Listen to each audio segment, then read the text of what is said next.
What is Dialectic of Enlightenment? First of all, the Enlightenment was a broad trend within European philosophy of the 17th and 18th centuries, which was often described as the Age of Reason. In particular, Enlightenment philosophy is critical of all forms of traditional authority, and particularly of those associated with religion and feudalism. It also seeks to replace fear and superstition with consent and truth, and looks forward to the establishment of a social order based upon reason and natural law. Immanuel Kant famously defines the Enlightenment as man's emergence from a self-incurred immaturity, and writes that the motto of enlightenment is sapere aude, or have courage to use your own understanding.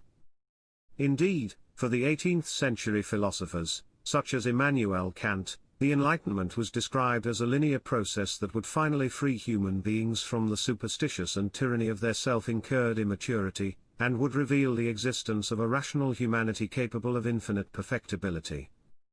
For the Enlightenment thinkers, therefore, history is a progressive process of development and perfection driven by reason. Now, this utopian rationalism did not escape fierce criticism from contemporary thinkers. And the most significant critiques of this utopian rationalism were the German philosophers, Theodor Adorno, and Max Horkheimer. Adorno and Horkheimer viewed the Enlightenment as a dialectic of contradictory tendencies. For them, reason does free human beings from superstition, but it also establishes itself as a court against which there is no appeal, and the only objective that recognizes as legitimate is the transformation of the world into an object that can be subjugated and manipulated. At this point, reason, according to Adorno and Horkheimer, degenerates into an instrumental reason governed solely by the logic of ends and means. Hence, reason, which is supposed to liberate human beings from immaturity and all forms of oppression, has also created an unfettered system, which does not obey rational principles, and the power of that system destroys reason. This is exactly what Adorno and Horkheimer meant by Dialectic of Enlightenment. Adorno and Horkheimer's concept of the Dialectic of Enlightenment is also characterized by the idea of reason's increased power over nature, which leads to alienation from a natural world reduced to being no more than a collection of resources to be exploited.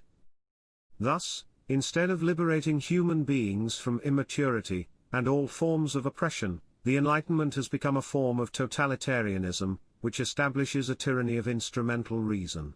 This explains why in their famous work, Dialectic of Enlightenment, Adorno and Horkheimer arrived at a pessimistic view of the contemporary society as constantly creating a false consciousness, through the culture industry, about the world around us based on myths and distortions deliberately spread in order to benefit the ruling class. The emblematic figure of the Dialectic of Enlightenment is, according to Horkheimer and Adorno, the eponymous heroine of the Marquis de Sade's novel Juliet, who exploits the power of rational thought as an instrument of sadistic domination and pleasure.